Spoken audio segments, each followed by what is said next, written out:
നമ്മളിപ്പോൾ ഏത് മാസത്തിലാണുള്ളത്? സാധാരണ നമുക്ക് അറബി മാസം അല്ലാതെ തലയിൽ കയറില്ല, റമദാൻ മാത്രമേ തലയിൽ കയറുള്ളൂ. പിന്നെ വിദേഹി കക്ഷികളാണെങ്കിൽ അവർക്ക് റബീഉൽ അവ്വലും കൂടെ അറിയും അല്ലേ? നമ്മളാരാണ് വിദേഹി കക്ഷികൾ അറിയുമ്പോൾ നമ്മളേതാ? നമ്മൾ സുന്നികളാണ് അല്ലേ? സുന്നികളായി ജീവിപ്പിക്കുകയും സുന്നികളായി മരിപ്പിക്കുകയും ചെയ്യുമാറാകട്ടെ. അള്ളാഹുവിൻ്റെ എപ്പോഴും പറയണം, അള്ളാഹുവെ സുന്നികളായി ജീവിപ്പിക്കുകയും സുന്നികളായി മരിപ്പിക്കുകയും. വിദേഹി കക്ഷികളുടെ കൂട്ടത്തിൽ ഒരിക്കലും നമ്മളെ ഉൾപ്പെടുത്തരുതെന്ന് പറയാം. ഇവിടെ നമ്മളെ നാട്ടിലുള്ള ആ കക്ഷികളെ സുന്നികളെ നമുക്ക് ചിലപ്പോൾ കുറ്റം കിട്ടും പഠിച്ചുകൊണ്ടിരുന്നത്. അത് വിദേഹി കക്ഷികളാണ് കേട്ടോ. ഇന്ന് നമ്മൾ പറഞ്ഞത് ശഅബാൻ മാസവുമായി ബന്ധപ്പെട്ട്, നമ്മളിപ്പോൾ ആ മാസത്തിൽ തുടക്കത്തിലായതുകൊണ്ടാണ് ഈ കാര്യം പ്രത്യേകം പറയാൻ കാരണം. ഇസ്ലാമിക കലണ്ടറിലെ 8ാമത്തെ മാസമാണ് ശഅബാൻ മാസം എന്ന് പറയുന്നത്. ഇത് ഏത് വർഷം? ഇതേതാ അറബി മാസം? ഏത് വർഷം? എന്ത് നമുക്ക് നമ്മൾ മാസം അറിയാത്ത, വർഷം നമുക്ക് അറിയാത്തത്? ഓ, 1445 അല്ലേ? അതല്ല, അറബി വർഷം ചോദിച്ചത് 1445 അല്ലേ? തെറ്റിയില്ല, 1445 തന്നെയാണ്. നോക്കി പോയി കലണ്ടറിൽ പോയി നോക്കി. നമ്മൾ അറബി മാസമാണ് ഇനി പറയേണ്ടത്. അത് ഞാനും പറയില്ല, നമ്മളെ സംസാരത്തിലൊക്കെ വരൽ ജനുവരി, ഫെബ്രുവരി, മാർച്ച്, ഏപ്രിൽ. അറബി മാസമാണ് വിശ്വാസികളായ നമ്മളെ സംബന്ധിച്ചിടത്തോളം കൂടുതൽ നമ്മൾ പറയേണ്ടത്. ചിങ്ങം, കന്നി, തുലാം, വൃശ്ചികം, ധനു, മകരം എന്നൊക്കെ പറയില്ലേ നമ്മൾ. മുഹറം, ഏതൊക്കെയാണ് അറബി മാസം ഉള്ളത്? സഫർ, റബീഉൽ ആഖിർ. റബീഉൽ ആഖിർ പിന്നെ നേരെ ചാടുക. ജമാദുൽ അവ്വൽ, ജമാദുൽ ആഖിർ, ജമാദുൽ സാനി അല്ലേ? പിന്നെ റജബ്, ശഅബാൻ, റമദാൻ, ശവ്വാൽ. അപ്പോൾ ഇപ്പോൾ നമ്മൾ 8ാമത്തെ മാസത്തിലുള്ളത്.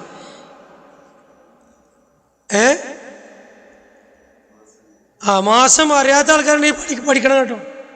മാസം ഇന്ന് പെരയിൽ പോയിട്ട് എല്ലാവരോടും ചോദിച്ചു വെക്കുക.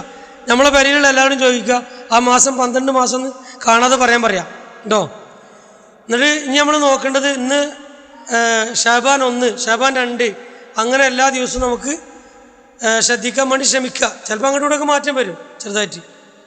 അപ്പോൾ ശഅബാൻ മാസത്തിലാണ്, ഇസ്ലാമിക കലണ്ടറിലെ 8ാമത്തെ മാസത്തിലാണ് ഇപ്പോൾ നമ്മളുള്ളത്. ഇതിലേറ്റവും പ്രധാനപ്പെട്ട കാര്യം എന്താണല്ലോ? മനുഷ്യന്മാരെ കർമ്മങ്ങൾ അള്ളാഹുലേക്ക് ഉയർത്തപ്പെടുന്ന മാസമാണ്. നമ്മളെ ഒരു വർഷം നമ്മൾ ചെയ്ത A to Z കാര്യങ്ങൾ അള്ളാഹുലേക്ക് ഉയർത്തപ്പെടുന്ന മാസമാണ് ഈ മാസം. അത് നമ്മൾ തലയിൽ അടിച്ചു കയറ്റണം. എന്തിനാണ് പറയാൻ കാരണം അറിയോ? ഇതുവരെ നമ്മൾ ചെയ്ത കർമ്മങ്ങൾ ഈ മാസത്തിലാണ് അള്ളാഹു. ഈ മാസം നല്ല ഉഷാറാണ്. ശഅബാൻ മാസത്തിൽ അടുത്ത മാസം അതിലേറെ ഉഷാറാണ്, വേറെ വിഷയം.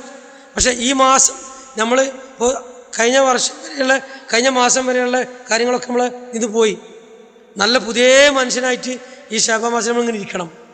അപ്പോഴൊക്കെ നമ്മളെ കർമ്മങ്ങൾ കൊണ്ടുപോവുക. അതിന് വേണ്ടിയാണ് അങ്ങനെ വേണമെന്ന് പറയാൻ കാരണം. ഇപ്പോൾ വിശ്വാസിൻ്റെ കർമ്മങ്ങൾ, എല്ലാവരുടെ കർമ്മങ്ങളും വിശ്വാസികളുടെ കർമ്മങ്ങളൊക്കെ പ്രഭാതത്തിലും പ്രദോഷത്തിലും വാനലോകത്തേക്ക് കൊണ്ടുപോകും, അള്ളാഹുവിൻ്റെ അടുക്കിലേക്ക്. അതുപോലെ ആഴ്ചയിൽ എപ്പോഴാണ് കൊണ്ടുപോവുക? തിങ്കളാഴ്ചയും രാവിലും വ്യാഴാഴ്ച രാവിലും. അതുവരെ നരകത്തിലായ ആൾ സ്വർഗത്തിൽ വളർത്തിടും. അതുവരെ സ്വർഗത്തിലായ ആൾക്ക് നരകത്തിൽ കൗത്തിടും അല്ലേ? അപ്പം അങ്ങനെ ഓരോ ഇതിലും അത് വർഷത്തിൽ നോക്കുന്നത് ഈ ശഅബാൻ മാസത്തിലാണ്. അതാണ് ശഅബാൻ മാസത്തിലെ പ്രത്യേകത.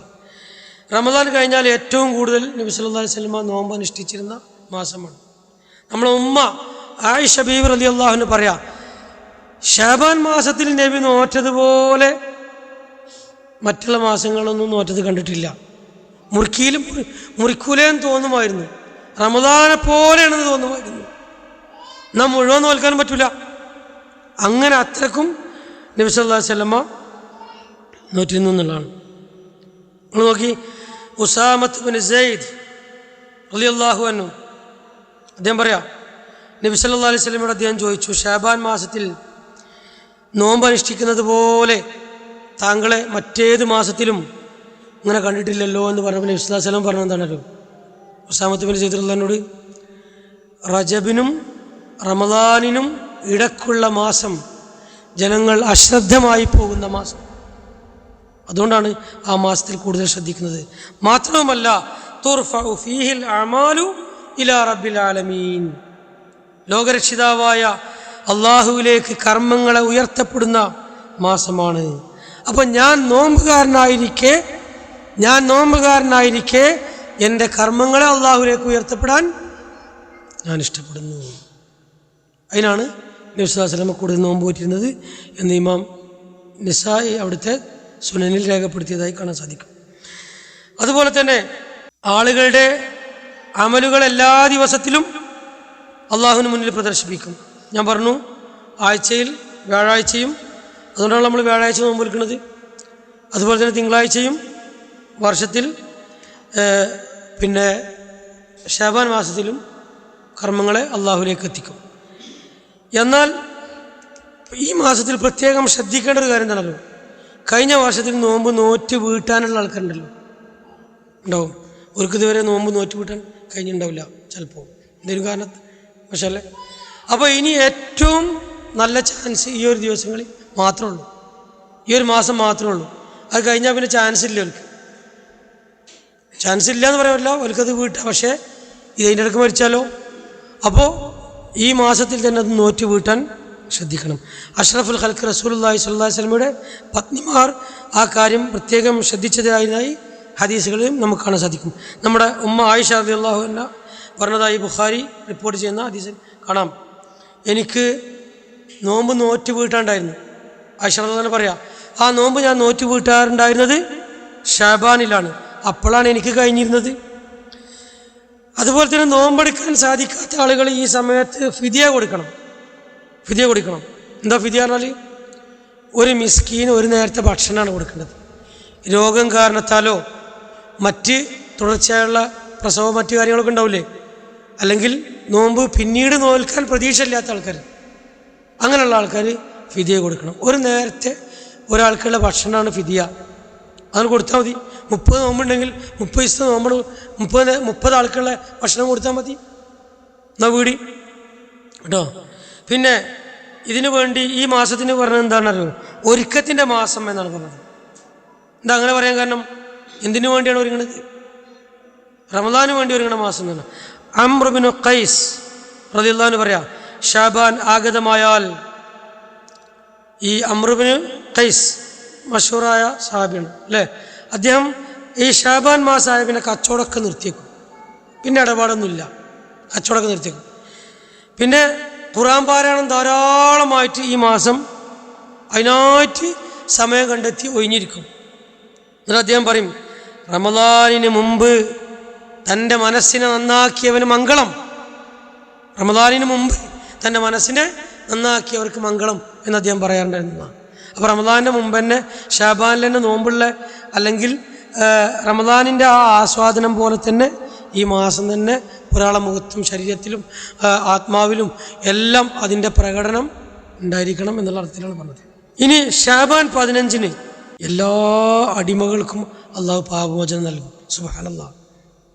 ഷഅബാൻ 15 അന്നാണ് ഇബ്ലീസ് വരിക. എന്തിന്? ഇബ്ലീസ് നമ്മളെ കരിക്ക് വരിക. എന്തിന് തന്നെ? ചക്കരച്ചോറൊക്കാനേ. ചക്കരച്ചോറ് തേങ്ങാച്ചോറ് എന്താന്ന് നോക്കില്ലല്ലേ പണ്ടൊക്കെ അല്ലേ, പറയില്ല. അപ്പോൾ നമ്മളെ അറിഞ്ഞൊന്നുമില്ല. അപ്പോൾ ഷഅബാൻ 15 അള്ളാഹു അവൻ്റെ അടിമകൾക്ക് പാപമോചനം നൽകും, എല്ലാവർക്കും പാപമോചനം നൽകും. അബൂ മൂസൽ അശ്ശരി റളിയല്ലാഹു അൻഹു പറയുന്ന ഒരു ഹദീസ് ഇബ്നു മാജ അവിടുത്തെ സുനനിൽ രേഖപ്പെടുത്തതായി കാണാൻ സാധിക്കും. എന്നറിയോ, മുശ്രിക്കിനും മുശാഹിനുമല്ലാത്ത 2 കൂട്ടർക്ക് മാത്രമേ അന്ന് പാപമോചനം കൊടുക്കാത്തുള്ളൂ. ആർക്ക്? മറ്റവർക്കൊക്കെ അവർക്ക് നീട്ടിയിട്ട് കൊടുക്കും. പക്ഷേ മുശ്രിക്കിനും മുശാഹിനും, മുശാഹിന് പറഞ്ഞാൽ മുശ്രിക്കാർ നമുക്കറിയാം ആരാ? അള്ളാഹു ശിർക്ക് ചെയ്യുന്ന ആൾ, പങ്കെടുക്കുന്ന ആൾ. മുശാഹിനോ സുബ്ഹാനല്ലാഹ് നഊദു ബില്ലാഹ്, ശത്രുതയും പകയുമുള്ള ആളുകളെന്നാണ്. അപ്പോൾ ഞാനടക്കമുള്ള നമ്മളെല്ലാവരും ആരോടെങ്കിലും ഏതെങ്കിലും നിലക്ക് വിദ്വേഷമോ പകയോ ഉണ്ടെങ്കിൽ നമ്മളെ പാപം പൊറുക്കില്ല. അത് മനസ്സിലാവും. എല്ലാ പകയും വിദ്വേഷവും ഏത് ആളോടാണെങ്കിലും, ഒരു മനുഷ്യനോടും, ഞാൻ എന്നോട് ആദ്യം പറയണം, നമുക്കൊരുപാട് ആൾക്കാരോട് പക ഉണ്ടാകാൻ മനസ്സിൽ ഇല്ലാതൊക്കെ വേണ്ടിയാണ് പറഞ്ഞത്.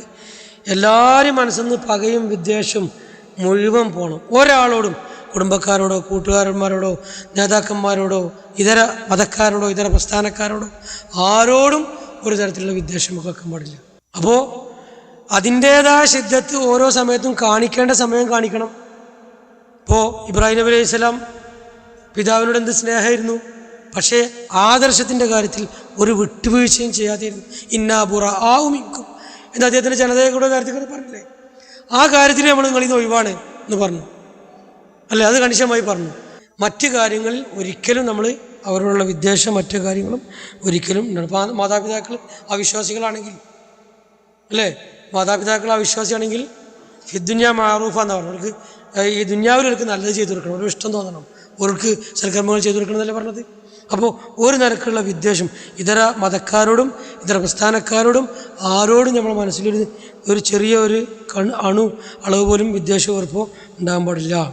അപ്പം മുശ്രിക്കിനും മുഷാഹിനും ഒരിക്കലും പാവം പുറത്തെടുക്കില്ല.